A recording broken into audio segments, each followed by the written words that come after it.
மாநில எல்லையில் அருள்மிகு ஸ்ரீ பட்டாளம்மன் திருக்கோவிலில் 5வது நாள் நவராத்திரி திருவிழாவில் வாராகி அம்மன் ரூபத்தில் காட்சியளித்த அம்மன் தமிழ்நாடு கர்நாடக எல்லை பகுதியான பெங்களூர் மாவட்டம் ஆனைக்கல் தாலுகாவில் அமைந்துள்ள அத்திப்பள்ளி கிராமத்தில் அமைந்துள்ள கிராம தேவதையான அருள்மிகு ஸ்ரீ பட்டாளம்மன் திருக்கோவிலில் 5வது நாட்கள் நவராத்திரி திருவிழாவை முன்னிட்டு அம்மன் வாராகி அம்மன் ரூபத்தில் காட்சியளித்தார்.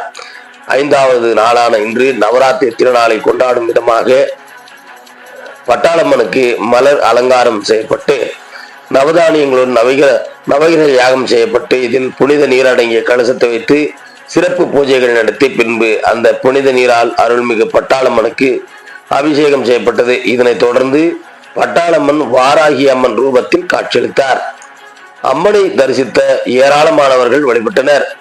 பக்தர்களுக்கு கற்பூர மகா மங்களாரத்தி காண்பிக்கப்பட்டு தீர்த்த பிரசாதம் வழங்கி கோவிலில் சிறப்பு அன்னதான நிகழ்ச்சி நடைபெற்றது.